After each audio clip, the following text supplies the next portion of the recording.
in recovering the money that has been stolen from us. I do not want any blood spilt, not of an Ogoni man, not of any strangers amongst us. Ken Saro-Wiwa was a Nigerian writer, activist and TV producer who peacefully but forcefully opposed the Nigerian military regime and shell for polluting Ogoniland. In the course of the struggle, he was arrested 5 times and detained without charge, but was ultimately executed by the Abacha regime in 1995. This video revisits his story and shares an emotional letter written from his prison cell before he was executed. Welcome to this edition of Hispo Media. My name is Gabriel Adidia, and I encourage you to help us reach 1,000 likes on this video by hitting the like button below. Remember to also subscribe to the channel. Thank you. Born Ken Saro-Wiwa in Bori, near Port Harcourt, Nigeria on the 10th of October 1941 to the family of Chief Jim Wiwa, a forest ranger who held a title in the Nigerian chieftaincy system, and his third wife, Widow, Saro-Wiwa was an iconic figure for the Ogoni people of the Niger Delta. He officially changed his name to Saro-Wiwa after the Nigerian Civil War. Ken Saro-Wiwa was married to Maria Saro-Wiwa, and the pair had a fruitful union. His father's hometown was the village of Bani in Ogoniland, whose residents speak the Kana dialect of the Ogoni language. He spent his childhood in an Anglican home and eventually proved himself as an excellent student. Ken Saro-Wiwa received primary education at a native authority school in Bori. He then proceeded to attend secondary school at Government College Umuahia. Ken Saro-Wiwa distinguished himself among his peers and was captain of the table tennis team in his school. As an excellent student that he was, Ken Saro-Wiwa amassed school prizes in history and English. After his secondary education, Ken Saro-Wiwa went further to obtain a bachelor's degree from the University of Ibadan. He will now move to the next phase of his life. Ken Saro-Wiwa taught briefly at the University of Lagos and later at the University of Nigeria in Nsukka before joining federal forces during the Nigerian Civil War of the late 1960s. Thereafter, Ken Saro-Wiwa worked as a civilian administrator for the port city of Boni in the Niger Delta. He followed his job as an administrator with an appointment as a commissioner in the old River State until 1973, when he was dismissed for supporting Ogoni autonomy. Meanwhile, in the late 1970s, Ken Saro-Wiwa established a number of successful business ventures in retail and real estate. In 1977, he became involved in the political arena, running as a candidate to represent Ogoni people in the Constituent Assembly. He lost the election with a narrow margin, but the fallout from the election during this time would create problems between him and his friend Edward Kobani. Notwithstanding, during the 1980s, Ken Saro-Wiwa turned his attention primarily to writing, journalism and television production. But I will come back to that shortly. In 1987, his intellectual work was interrupted when he re-entered the political scene after he was appointed to aid the country's transition to democracy by the new regime of General Ibrahim Badamasi Babangida. But he resigned his appointment when he saw that Babangida's supposed plans for a return to democracy were not noble. His sentiments will be proved correct in the coming years as Babangida failed to relinquish power to a democratically elected government. Meanwhile, Ken Saro-Wiwa's first novels were Songs in a Time of War and Soza Boy, both written in 1985. He reached his largest audience with Bassi and Company, a comedic television series that ran for about 150 episodes in the 1980s. He was also a journalist and wrote poetry and children's stories. From about 1991, Ken Saro-Wiwa devoted himself fully to the cause of the Ogoni people, a minority ethnic group that numbered a little over 500,000 people at the time. In mid-1992, he broadened the reach of the movement for the survival of the Ogoni people, MOSOP, an organization that he led. However, the genesis of his problems lay in the challenge of MOSOP's manifesto, the Ogoni Bill of Rights. Among its demand for justice was also the call for political autonomy for Ogoniland. But the demands were dismissed by Nigeria's military regime at the time. Initially, Mossop had the backing of the 5 major traditional chiefdoms in Ogoni. In 1992, Mossop wrote to Shell, Chevron, and the state-owned NNPC, which were the main operators in Ogoniland at the time, demanding a payment of $6 billion for 40 years of oil exploitation. They threatened mass action within 30 days if the demands were not met. The Nigerian military government responded by sending troops and declared that any demands for autonomy and disruption of oil production would be considered treason and punishable by death.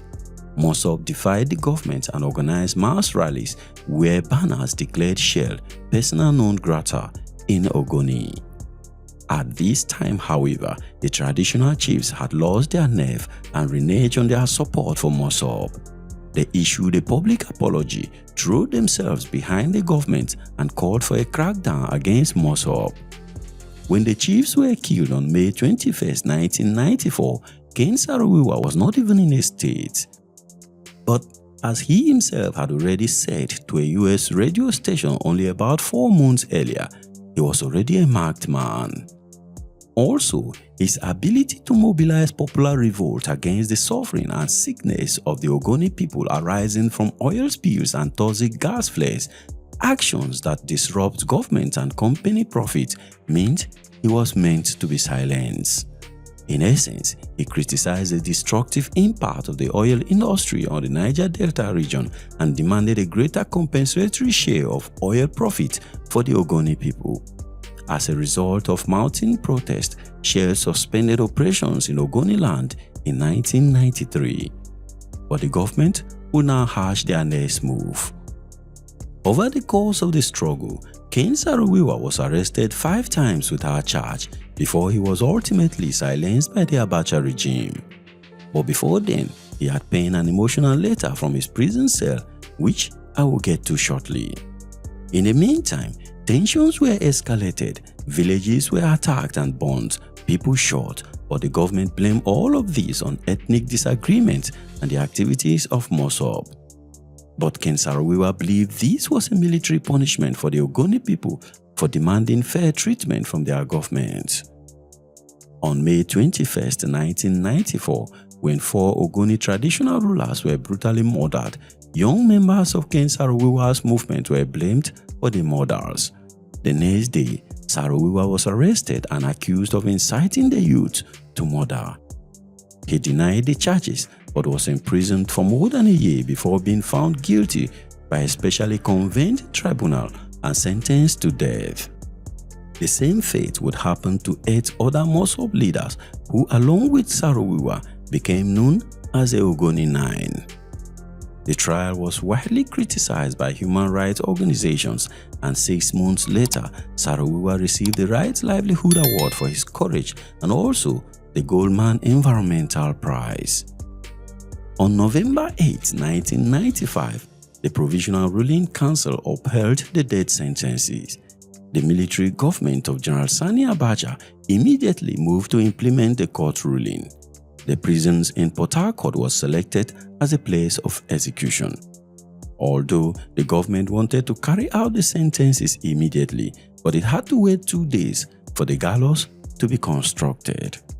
Within hours of the sentences being upheld, 9 coffins were taken to the prisons, and the following day, a team of executioners were flown in, allegedly from Sokoto State to Port Harcourt. On November 10, 1995, Ken Saro-Wiwa and the rest of the Ogoni 9 were taken from the army base where they were being held to Port Harcourt prisons.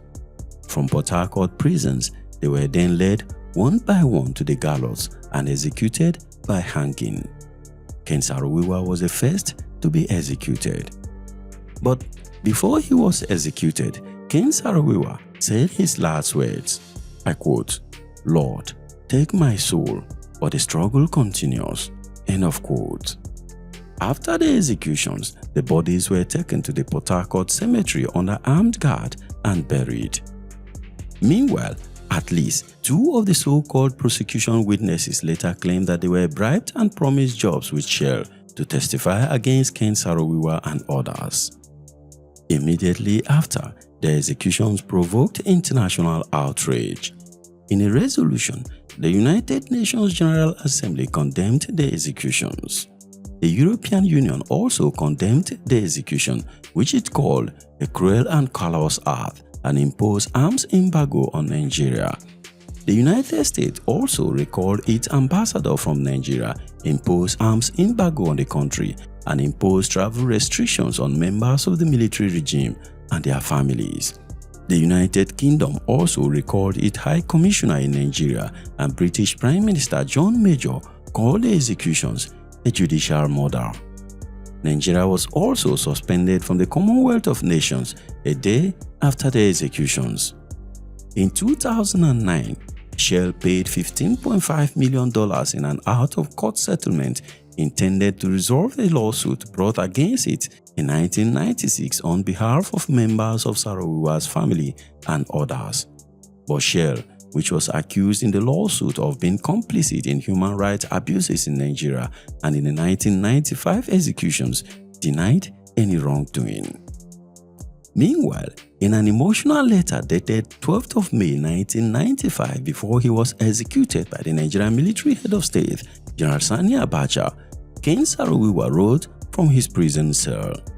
The letter reads, "A year is gone since I was rudely roused from my bed and clamped into detention.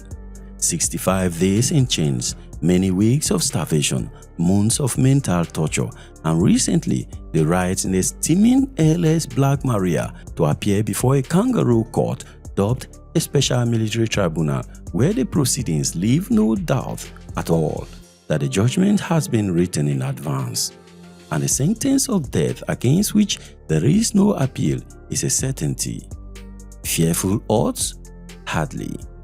The men who ordain and supervise this show of shame, this tragic charade, are frightened by the word, the power of ideas, the power of the pen, by the demands of social justice and the right of man.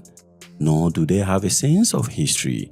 They are so scared of the power of the word that they do not read. And that is their funeral. When after years of writing, I decided to take the word to the street to mobilize the Ogoni people and empower them to protest the devastation of their environment by Shell and their denigration and dehumanization of Nigeria's military dictators, I had no doubt where it could end. This knowledge has given me strength, courage and cheer, and given me psychological advantage over my tormentors. Only yesterday, the spirit of Ogoni magic into my cell a lovely poem by Jack Mapenje, a veteran of Kamuza Banda's jail. 4 years without charge, I had met Jack in Potsdam in prison in 1992 and wondered how he had survived it all. Writing from Leeds University, his poem urged me to wear the armor of humor. The note at the end was also signed by Shangel Hove, the award-winning Zimbabwean novelist. How wonderful to know how many times men, the best brains, care for one's distress. And yes, there has been humor along the way. At noon on the 16th of March 1995, my arch-enemies, Shell, and the Nigerian government met at the Northumberland offices of the Nigerian High Commission. They had some interesting consensus. Shell had not been paid for months. The High Commissioner, nettled by the endeavor of Anita and Gordon Roddick on behalf of Ken Saro-Wiwa and the Ogoni people, devised ulterior motives such as a coup d'etat against the latest Nigerian military dictator, and wonder how Shell could help with countermeasures. Shell assured the unhappy men that they were up to the antics of the propagandist and were scoring successes. Shell was making its own film which would balance the films commissioned on the Ogoni by Channel 4. Shell had even succeeded in convincing some campaigners of the rightness of its cause.